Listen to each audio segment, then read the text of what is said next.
Welcome back to my another YouTube video. Thank you very much for your messages first. अभी मुझे आदत नहीं है ये वीडियोस बनाने की, बहुत से मैसअप्स हो रहे हैं और मैं जितनी मर्जी ट्राई कर रहा हूँ ना, तो वो मोर देन 3 मिनट से वीडियो ऊपर जाती ही नहीं है। इसलिए मैं कहता हूँ यूट्यूबर्स की रिस्पेक्ट किया करो, बड़ा मुश्किल काम है ये। आज का सिनेरियो ये है कि मैं अभी तक मैंने जॉब छोड़ी नहीं है। सच्ची बात जो है, अभी तक जॉब छोड़ी नहीं है। तो क्या मैं आज सोचा मैंने कि जो मेरी जॉब में जो सबसे फन पार्ट था ना, वो ये था कि मुझे चांस मिलता है फ्लैम्बियन शॉट लेने का, डिफरेंट अपार्टमेंट्स का, लग्जरी अपार्टमेंट्स का। तो आज मैं कोशिश करूँगा कुछ आपको सिखा सकूँ कि जो मेरे पास स्किल है। आई होप कि आप लोग उससे कुछ सीख के, अगर आप लोगों ने इस फील्ड में आना है, तो कुछ ऐसे पॉइंट्स जो कि न्यू कमर्स को सीखने चाहिए, वो मैं थोड़े पॉइंट नोट आउट करूँगा। Still I am very confuse about facing camera, but let's see कि हम लोग इस सफ़र को कैसे लेके चलते हैं। तो मैं बेसिकली जा रहा हूँ हमारी एक ऐसा होटल अपार्टमेंट। सो एजेंसी की तरफ से, बिकॉज कंपेन्स करनी होती है, तो एजेंसी की तरफ से रिक्वायरमेंट आई है, दे नीड अ फ्लैम्बियन शॉट्स फॉर दैट अपार्टमेंट। तो वो मैं आपको थोड़ा एक्सप्लेन करूँगा। मीन वाइल अगर मैं, क्योंकि मैं अकेला शूट करता हूँ सब कुछ, तो अगर मैं अच्छी तरह से कैमरा हैंडल कर सका और अच्छी तरह से मैं दोनों चीज़ें मतलब व्लॉग भी बना सका, तो I try my best to show you how we capture Flambian and how we, if I get a chance to explain how we edit the Flambian shots. Okay, let's go.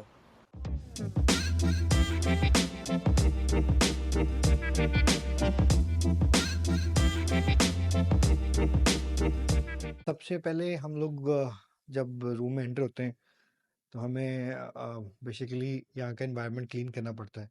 जो extra elements होते हैं, जैसे मैंने ये पीछे जो light है, इसको ऑन किया है क्योंकि मुझे इसमें मैं बार बार फ्लैमियन यूज़ कर रहा हूँ। मैं इसको डिफ़ाइन करूँगा व्हेन मैं स्क्रीन पे जाऊँगा ना एडिट करते हुए, तो मैं उसको डिफ़ाइन करूँगा कि इसका मतलब क्या है, तो वो इजीली एक्सप्लेन हो सकेगा। तो सबसे पहले हम लोगों ने एनवायरनमेंट चेक किया, is it clean, everything is good. Then उसके बाद हम लोगों ने कैमरा स्टैंड पे लगा दिया।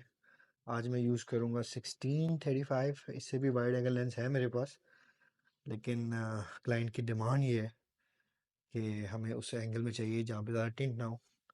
तो उसके साथ मैं 2 फ्लैशेस लेके आया हूँ। चलें जी, I am ready for the first shot. So हम सबसे पहले लेंगे अपना ambient shot. So ambient shot के लिए मैं फ्लैश यूज़ नहीं करूँगा और मेरा आईएसओ होगा 320 पे।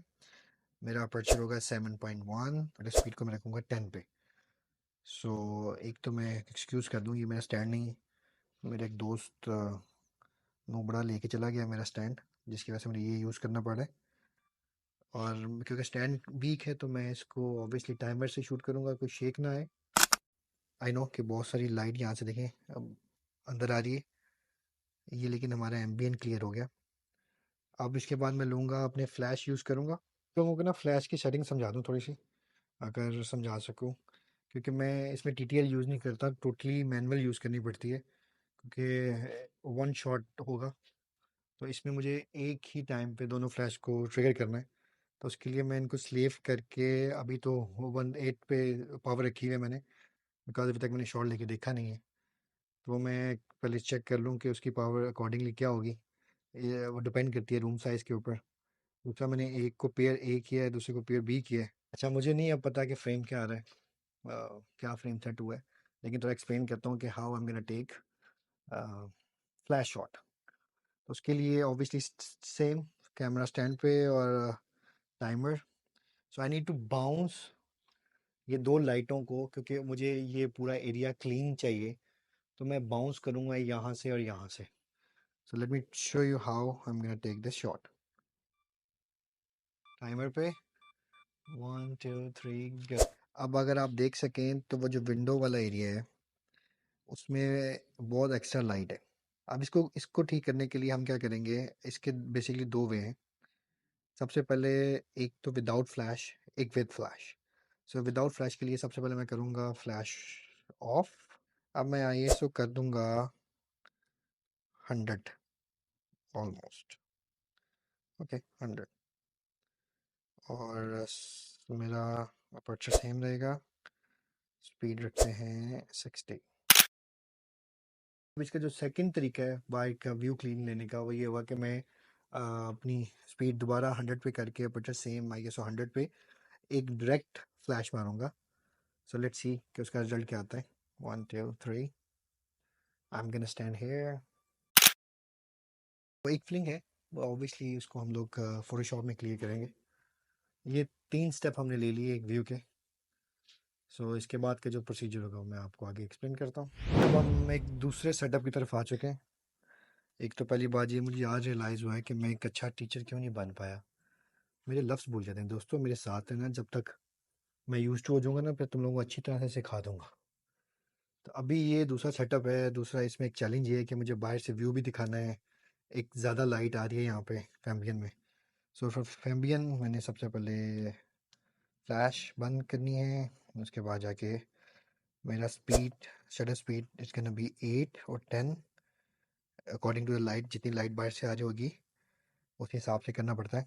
अपर्चर सेम और ISO सेम। So let's take a shot. दूसरा वाइट बैलेंस के बारे में मैं बता दूं कि मोस्टली जो फोटोग्राफर्स हैं ना वो इस सिनेरियो में ऑटो यूज़ करते हैं, क्योंकि हम लोगों ने एम्बियंस से लाइट और कलर ले लेना है। तो उस हिसाब से हमें ये ऑटो ऑटो पे ही सूट करता है। ठीक है, मेरे देखो लफ्ज़ भूल जाता हूँ मैं।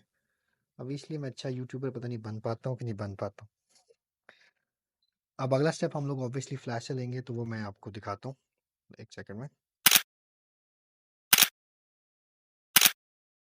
ले जी, अब मैं आराम से बाकी रूम्स को शूट करूँ, बाकी एरियाज़ को, एम्बियंस को शूट करना है मुझे, क्योंकि मैंने अब आपको दिखा दिया कि हम कैसे शूट करते हैं। शूट के बाद जो प्रोसीजर होगा वो होगा फोटोशॉप पे या लाइट रूम पे।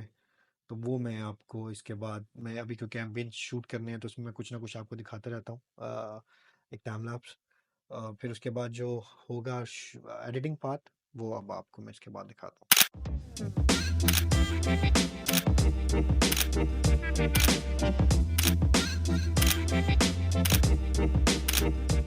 अच्छा, अब मैं आ गया हूँ एक्सटीरियर शॉट के लिए बाहर। हमने शायद उस बिल्डिंग के टॉप पे जाना होगा, तो उसके टॉप पे जाके मैं करूँगा कि मेरे साथ सिक्योरिटी होगी तो अलाउ नहीं होगा वो सब कुछ शूट करना, लेकिन वो मैं आपको शॉट दिखा दूँ।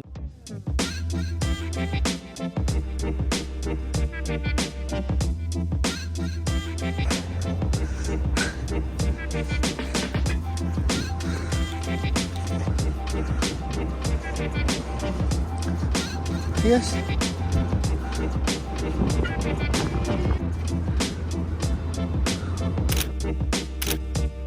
तो सबसे पहले मैं आपको फ्लैम्बियंट फोटोग्राफी की डेफिनेशन बताता हूँ। फ्लैम्बियंट फोटोग्राफी वो टेक्निक है जो फ्लैश और एम्बियंट लाइट को मिक्स करती है to create a perfect picture.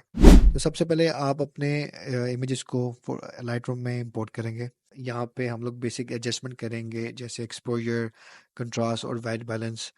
मैं यहाँ पे थोड़ा सा शार्पनेस को भी इंक्रीज कर देता हूँ। और इसके बाद हम लोग इन तीनों इमेजेस को सिलेक्ट करेंगे और एडिट इन में जाके हम लोग यहाँ पे open as layers in Photoshop पे क्लिक कर देंगे। ये प्रोसीजर थोड़ा सा टाइम लेगा, डिपेंड ऑन योर पीसी कि वो कितना फास्ट है। मैं आपके लिए फास्ट कर देता हूँ। फ़ोटोशॉप में इंपोर्ट करने के बाद तो मैं बेसिकली आपको यहाँ पे ओवरऑल एक पूरा ट्यूटोरियल तो नहीं दूंगा। अगर आप लोगों को चाहिए होगा तो मुझे प्लीज़ बताइएगा, मैं आपको पूरा ब्रीफ कर दूंगा, लेकिन एक ओवरऑल बता देता हूँ कि क्या होता है। तो ये वो लेयर है बेसिकली जो कि फ़्लैश लेयर है। इसको सबसे नीचे रखा मैंने, उसके ऊपर मैंने ये एम्बिएंट लेयर रखी। देखें ये डिफरेंस है दोनों में, with the flash without the flash. इस लेयर को सिलेक्ट करने के बाद मैं इसको ल्यूमिनोसिटी मोड पे क्लिक कर दूंगा। सो ये before and after. So obviously मैंने एक लेयर मास्क लेके एक्स्ट्रा एक्स्ट्रा जो एलिमेंट्स उनको रिमूव किया यहाँ से। वो आप भी कर सकते हैं, एक्सप्लोर करें जितना एक्सप्लोर कर सकते हैं। उसके बाद मैंने, ये है विंडो पोल शॉट। मैंने जो डायरेक्ट शॉट लिया था ना, ये वो शॉट है। उससे ये डिफरेंस हुआ है कि बाहर के व्यू प्रॉपर क्लियर हो गया है। उसके बाद ऑब्वियसली फोर्थ लेयर में थोड़ा मोर उसको मैंने लेयर ऐड करके ये लाइट ऐड कर दी थी। सो ये ओवरऑल ये बेसिकली ये लुक आती है। उसके बाद हम लोगों ने अगर क्लाइंट की डिमांड के ऊपर हम लोगों ने एलिमेंट्स ऐड करने होते हैं कि to make it more look good. वो जो कि मैं आपको अगली स्लाइड शो में दिखाता हूँ, आपको बहुत से एलिमेंट्स नज़र आएंगे उसके अंदर। एक और एग्जांपल लेते हैं, ये वो वाला शॉट था जो बेडरूम वाला शॉट था, इसमें भी हमने सेम मेथड यूज़ किया है। सो सबसे पहले मैं उस लेयर को ऑन करता हूँ। ये देखें, ये फ्लैश जो डायरेक्ट फ्लैश थी, ये वो वाली लेयर है। उसके बाद मैंने ये एम्बिएंट लाइट को ऑन किया तो आपको डिफरेंस नज़र आया। थोड़ा सा क्लीनिंग किया मैंने, ऑब्वियसली लेयर मास्क करके एक्स्ट्रा एलिमेंट्स को रिमूव किया। उसके बाद फिर ये है विंडो पोल वाला शॉट, तो आप देख सकते हैं कितना क्लियर कर दिया उसने उसको पकड़ के। अच्छा, उसके बाद again as per the client demand हम लोगों को कुछ एलिमेंट्स रिमूव करने होते हैं, तो वो मैंने रिमूव किए, एक्स्ट्रा पोल्स और सब कुछ। तो ये वो मेन शॉट था।